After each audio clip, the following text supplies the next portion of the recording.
So just wanted to welcome everyone to our first Network Cafe of our 2022-2023 series.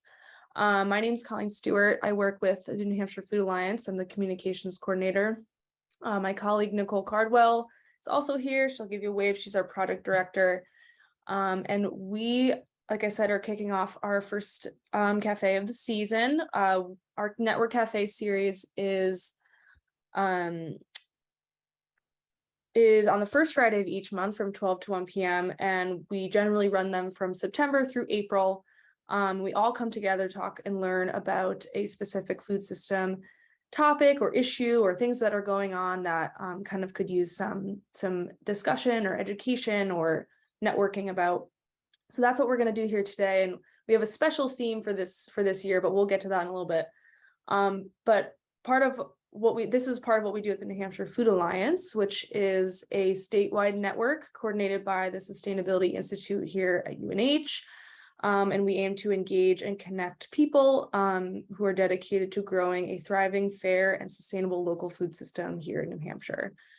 So that's a little bit about us. There's some links in the agenda if you want to learn more about our organization, about the Sustainability Institute, and a couple more things before we get going into the meat of our agenda. We want to just definitely acknowledge the spiritual and physical connection we have to the lands that we steward here at UNH, which were the original lands of the Pennacook, Abenaki, and Wabanaki peoples. We're very honored to steward this land today in their honor. So if you want to read the full land, water, and life acknowledgement from UNH, there's a link there in the agenda. I think there's also a link to a recording of Denise and Paul Pulio reading it as well, which is beautiful. So definitely check that out. Two more kind of housekeeping items on our agenda. We have some desired outcomes for today. Those are at the top of the agenda. I'm not going to read through them all right now. I want you to just take some time to familiarize yourself with what we're planning on getting through today. And as well as, this is a little new for our network cafes, but we wanted to have a place where we could point people to not only what we're kind of asking of as a working agreement for this time together, but also the structure of generally how these cafes are going to be formatted for the foreseeable future, really trying to split our time between presentations and education and hearing from different folks around the food system, but also to give everybody time to connect with each other and talk and chat, and whether that's in breakout rooms or kind of different styles of networking. So that's going to be our goal moving forward. And you can see that kind of laid out very nicely on our community agreement page that's linked in the agenda. So that's all of our welcoming. You folks are welcome to continue to use the chat to introduce yourselves and, send in questions or comments or things that you want to share. The chat is the place for that. And we're going to kind of kick it off. So today we are kind of introducing this Network Cafe series with the theme of building climate resilience in our food system. And like I said, we'll get into what that really means and how that's going to kind of shake out a little bit later. But what we want to start with is kind of the here and now of what that means for New Hampshire in relation to the Inflation Reduction Act that was passed, I guess, a couple weeks ago or a week ago. I can't keep track of the time, but we want to acknowledge that these things are happening in real time, and the work that we're doing in building climate resilience is very much a timely matter. And all these cafes kind of serendipitously are happening as this legislation is getting passed. So I'm going to play a little video. I did a little interview with Rob Werner of the League of Conservation Voters, who does a lot of work with our congressional delegation, as well as at the federal level, as well as the state level. So he's kind of he's my go-to policy man a lot of the times when we're talking about climate and agriculture. And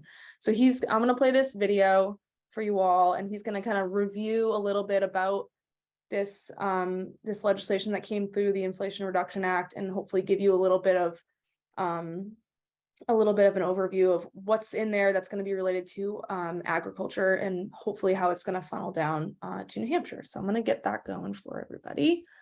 And I'll just add that Rob wanted to be here today, but couldn't be here today. And that's why Colleen jumped in to interview him and record it so we could share some little bits with you that we thought the network would benefit from.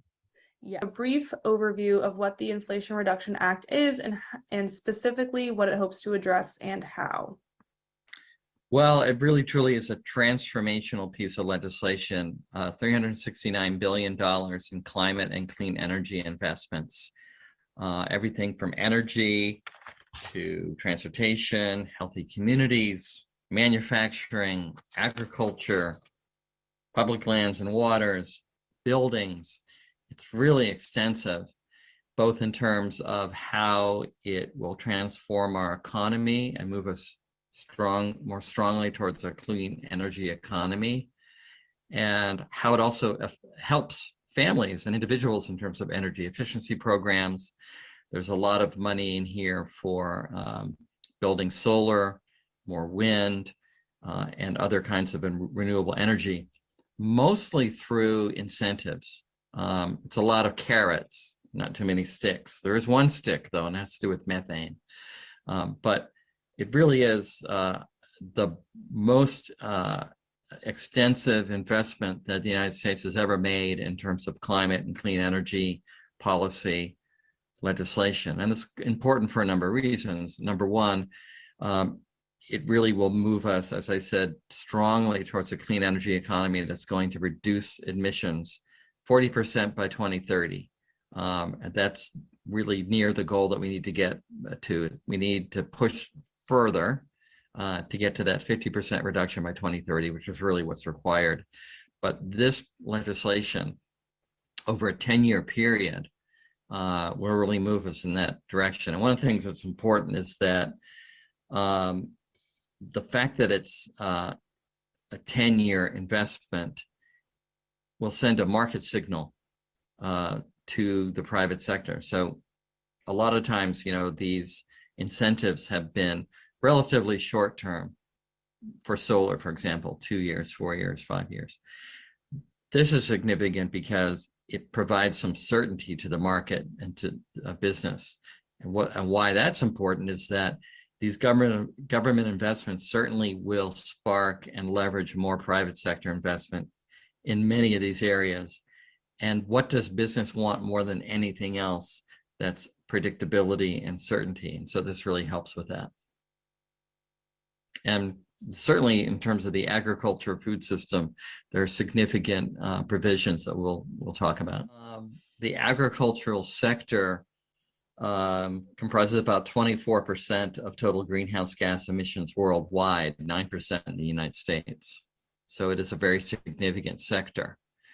One of the things that's really notable about this piece of legislation is the Conservation Stewardship Program, which is currently funded about $1.8 billion a year. And these are the kinds of programs that help individual farmers with their land conservation and projects to improve their soil health and many other aspects of their land that they're farming. And so in the IRA, that program has been bumped up to $3.5 billion a year. So significant increase, because the $1.8 billion a year was always getting outstripped by demand. So this is very significant in terms of really directing money to farmers and agricultural users to really help conserve their lands. And there's many different programs under this and initiatives under this umbrella that will help in that regard. Well, I think the renewable energy tax credits will really provide more opportunity for sort of multi-use of land in the agricultural sector. So we want to see, and there's a lot of interest in the farming community and agricultural community about building renewable resources as part of that system. And this will provide more incentives for farmers to build solar on their land. And there's, we all know that there are concurrent use that really can take place in terms of renewable energy development, solar, pollinator crops, and, as well as crops that produce food. So I think there's a lot of interest in how is it that these systems can complement each other and coexist. So this will make it easier and provide stronger incentives to do that. Awesome.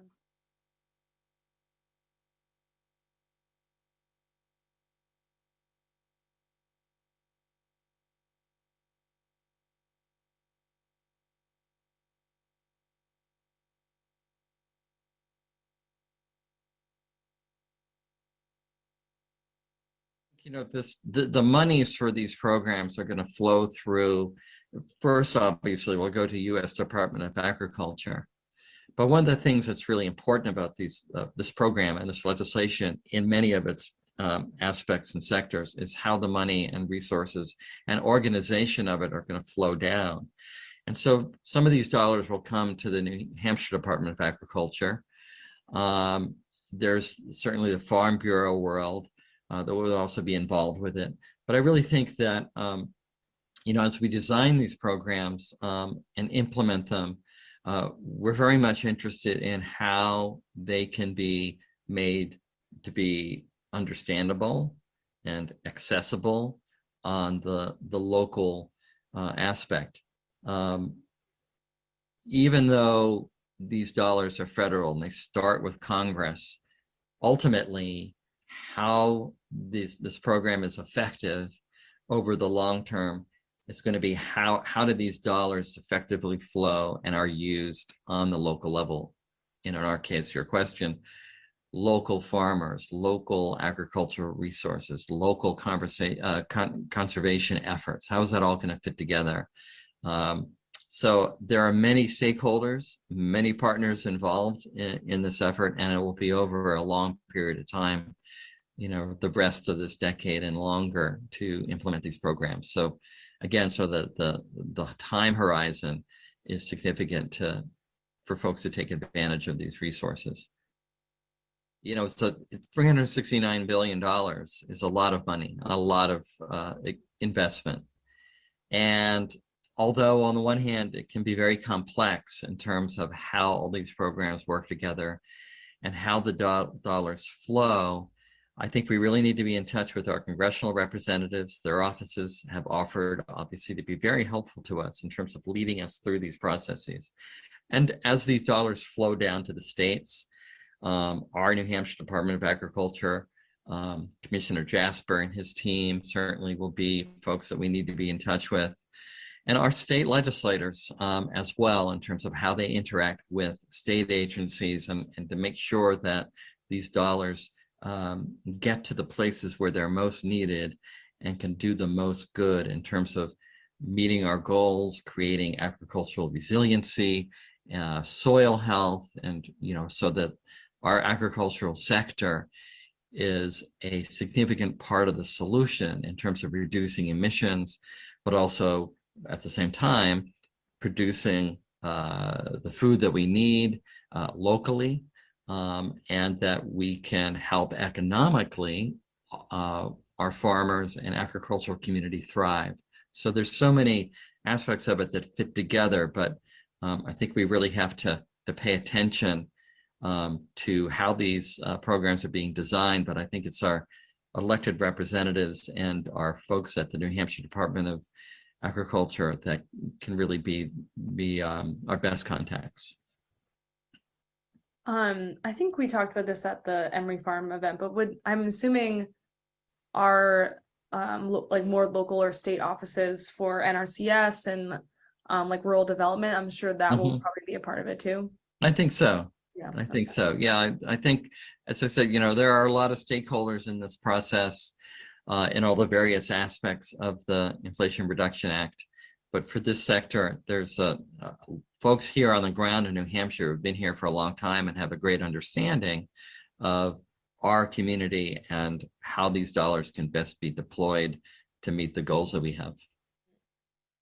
I hope that kind of gave a good overview for folks. And Rob did share some resources with me that folks could look to. That, of course, that video is available, but also I think we had some in the pre-work, kind of a rundown article from Food Solutions New England about kind of how this Inflation Reduction Act is going to affect agriculture in New England. Like they have kind of a New England view, but just really breaking it down and giving it, you know, it's a huge piece of legislation, and really breaking it down for folks to have a better understanding of what it's all going to mean and how it's gonna work potentially.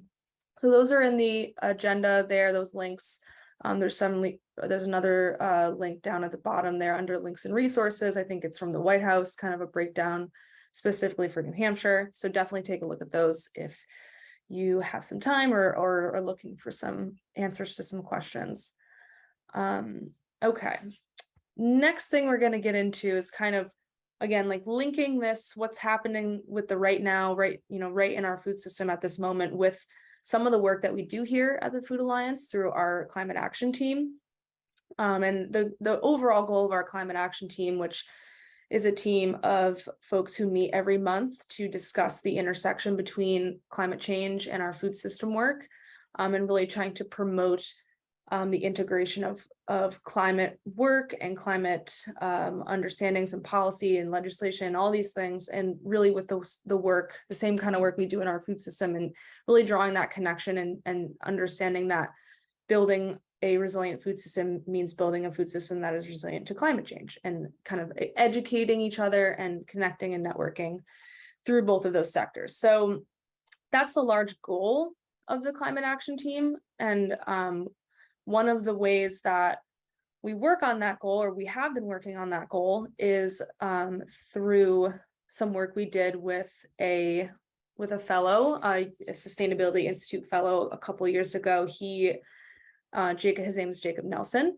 and he did some interviews with 29 business owners and organization leaders, talking about how their specific work intersected with climate resiliency work.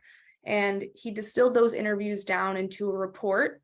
And that report's available on our website, and we can put, I think, the links in our agenda. But that report was a great distillation and analysis of the gaps and opportunities that we have in New Hampshire to continue building climate resilience into our food system work. And what we realized after we had presented this report a few times and shared it within our team, within our network, and then within a couple of events that involved other climate professionals, was that we needed some kind of succinct and digestible talking points to really take the great findings from Jacob's report and allow folks to really understand where their own work, if it's not within climate change or climate work, how their work in food systems is still contributing to building that resilience. So really understand that connection and that integration, and feel comfortable talking about it and sharing it with their network and their colleagues, so we can all kind of be on the collective same page about what needs to happen or what needs to continue to happen in terms of working towards building our food system, and that will not get disrupted by the inevitable effects of a warming climate. So Jacob and I kind of sat down, we looked through his report and picked it apart and put it back together. And we had a lot of great guidance from our climate action team, as well as from the New Hampshire Food Alliance Backbone team, which is Aaron and Nicole, to really get to this framework, which is called the How Do We Build a Climate Resilient Food System in New Hampshire? 6 Ways That Sustainable Food Systems Build Climate Resilience. So that the link to that framework is in the agenda, but I'm going to share my screen just so we can all kind of look at it a little bit together. And kind of just run through quickly, because this is going to be a real big part of what we're doing for the rest of our cafe today, is familiarizing ourselves with this framework, and kind of getting through this 6 ways and understanding each one, kind of networking around it, and figuring out how it's going to fit into this larger network cafe series that we're going to do for the remainder of the year. So right here, very clearly, we state this framework was created to articulate how our work building a strong local food system can help communities adapt and thrive as the climate changes. And we've kind of, again, broken it down into these 6 distinct ways protect farmland, make it accessible to all farmers, and practice regenerative land stewardship, invest in our local supply chain, encourage climate-friendly eating and make it accessible to all, reduce and repurpose food waste, embrace efficient and renewable farm and food chain energy, which is a lot of what Rob just spoke about with this Inflation Reduction Act. We'll probably have a lot of momentum there in the next couple of years. And the last one is lift up local climate knowledge and support community learning and participation. So those are the 6 ways we've identified at this point. Doesn't mean that they won't change or evolve as we continue to learn about this work and connect with our network on it, but this is what we've come up with at this point. I'm going to stop sharing that, and we'll kind of get into, I'm going to give everybody some time to think and ask questions about this as we go through this overview, but why we're doing this, as in why are we taking this framework and now bringing it to our Network Cafe series as this theme for the next 6 months. We really want to put action. We want to put the framework to work. We want to see how folks are going to be able to use this framework as they think about their own work and talk about it. But also to glean ideas and understandings in that kind of vein of who's doing what and what could we do more of, or how could we do it better together within one of those, each one of those ways within the framework. Turning to all of you to say, where can we do more? Where can we learn more and really understand how building climate resilience in our food system is going to kind of play out over the next 10 years, I don't know, however long. So the Network Cafe series is going to be the time where we can come each month. We'll tackle one way, one of the ways. We'll hear some presentations, we'll hear some information about certain topics, and then we'll have some time for everyone to network and think about and understand and ask questions about things that maybe are confusing or complex, and really just give everyone some space to understand this framework and hopefully use it in their work and help you kind of, again, build resilience in what you're doing and talking about it with your networks and your teams. So Nicole's going to run through a little bit about how the cafe series is going to work, and then more about what we're going to do today for the rest of our time. So I'll hand it over to you, Nicole. Thank you. So I'll be quick because we're going to get into this second part of our Network Cafe, which will be the interactivity part, which we're trying to stick to moving forward. So how will the Network Cafe series work? I think Colleen really started covering that a bit, but I'll give you an example. I'll take what she started and run with it with an example. So if you take, one of the ways is protecting farmland and making it accessible to all. So using that example, one of the network cafes will focus on that, and we would open it up with a very short sharing of language. Why is this? Why is this related to climate resilience? How is this aspect of building a sustainable food system also, how does it intersect with climate resilience? And so it'll just be like a quick moment for us to remember this framework, to practice using this language and building shared language as a community around this work. And then we will give space for topics, organizations, initiatives, projects that we all might benefit from learning about. So using the protecting farmland example, we might hear an update on the Farm Future Fund. We might, one project that I've heard a lot about is Everytown in Vermont, where there's an initiative where the state is supporting BIPOC farmland ownership, making it more accessible in every town in the state. And it's been really successful there as far as I've heard. And so we might want to learn about that in New Hampshire and explore how that might fit into our community. So we'll get there in a second. So we'll hear from initiatives, projects, organizations for the first half of each network cafe related to that way. And then the second half will engage in some way that I think will change depending on what the topic is.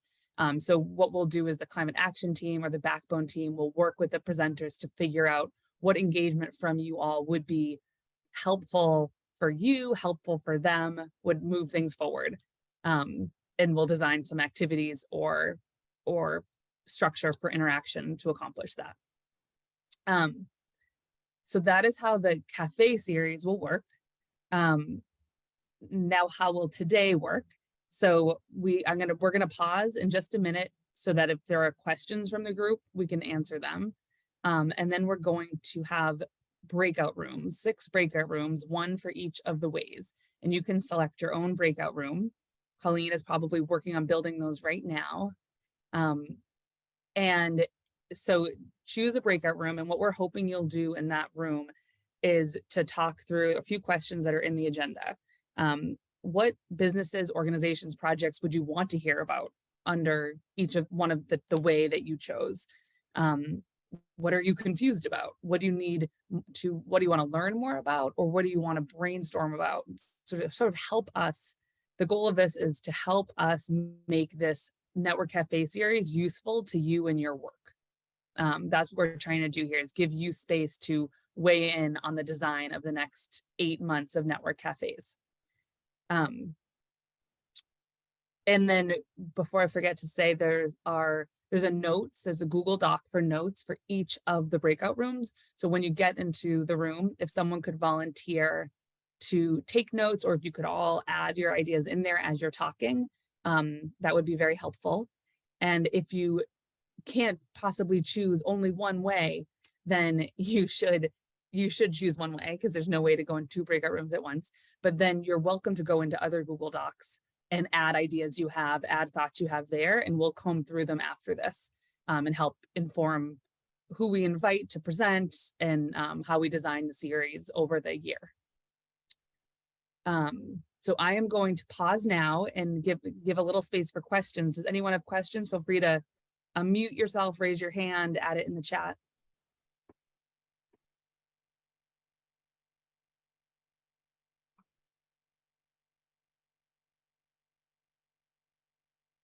Okay. All right. Let's break into breakout rooms. Yes. And if you have to leave early, we know it's a long weekend, then please do either send ideas to Colleen or I, or go straight into those Google Docs and add ideas there. We want to hear from you about how to make this time useful and interesting. All right, I'm going to open up the rooms. The names are shortened, so if you have confusion about which one's which, just like I said, put it in the chat or ask us, come off mute and ask us. But I'm open those up and feel free to get in those documents and get in those rooms and network with folks. Hi, everyone. Welcome back. Thank you for doing that. I can't wait to look through all of the notes from that breakout. We have a few minutes left, and I'm wondering if anyone has questions, has ideas they want to share, major takeaways from their group, or small takeaways from their group. You can add it in the chat on the side, or you can unmute and speak.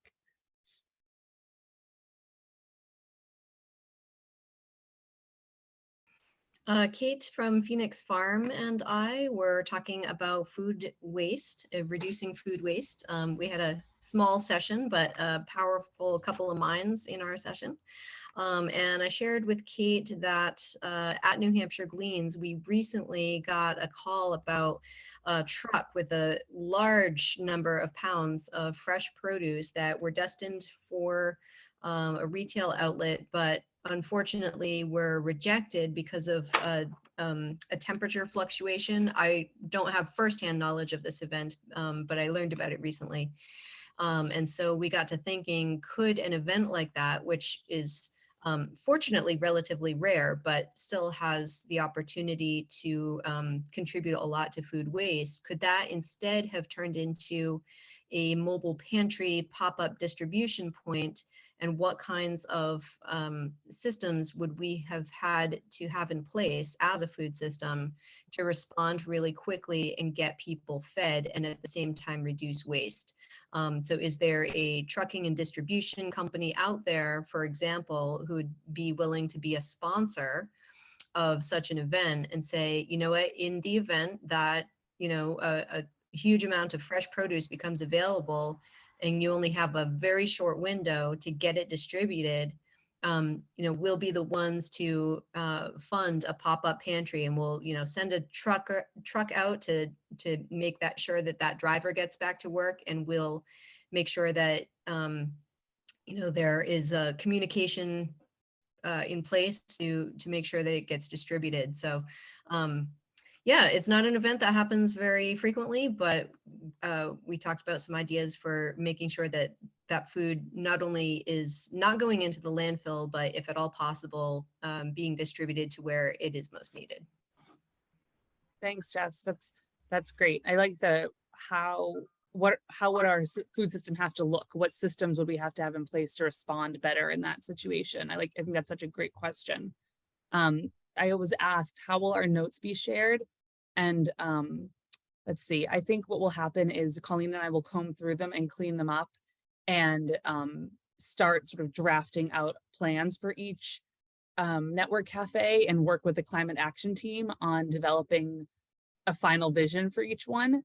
So I don't know exactly how we'll share them, except they'll inform our planning. I'll say that's definitely going to happen, and I'm not sure how they'll be shared, but they will be cleaned up first, if that makes anyone feel better. Does someone from Protect Farmland want to share a quick minute takeaway? I'm willing to do it. I took the notes, so it's probably fresher in my head. I think what we mostly talked about was more related to education and understanding what's going on, and some folks knew of different projects that would be good to share with folks. Like the I'll just give you the example that I shared with the group was the community in Cheshire County, the community solar project that they did. We also talked about like what is happening around, you know, methane, capturing methane, understanding more about that, and understanding like who is like, do folks have a list of the different kinds of projects that are going around? And then we also talked about water and soil conservation and how they're linked, and understanding more about that would be valuable. So it was more kind of like what we would like to learn more about is what we discussed. Perfect. Thank you so much. Is there someone from investing in the local food supply chain that could share?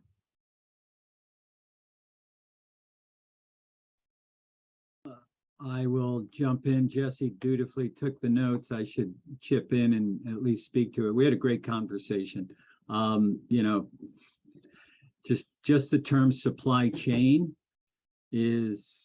it's a web like all of these discussions, but we tried to keep our focus onto the topics of having it be farmer driven, fisher driven, food businesses. What are their needs? What are their stumbling blocks? But, you know, so the solutions often, not always, often are outside their immediate purview. The exception there is Three Rivers Farmer Alliance. We discussed that might be a good team to hear from because it was a farmer initiated effort. Hearing from folks like Gavin and Mary McDonald to know what their challenges were with establishing a food hub.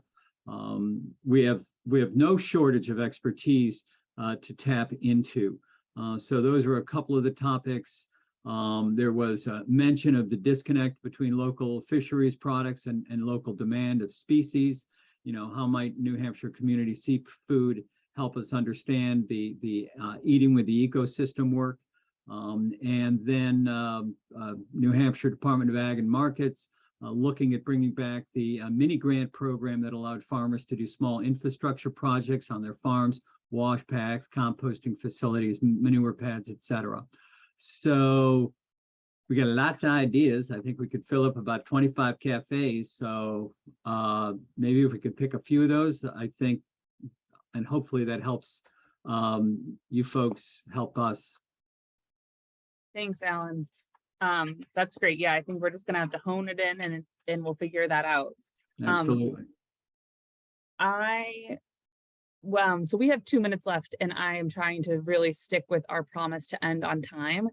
And there are a few other groups that haven't shared. So if you have anything, I'm going to stop now just in the effort of being on time.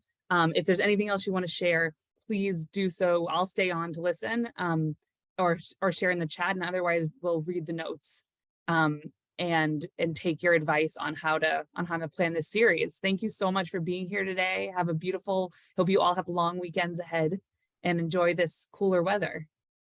Yes, just one more thing.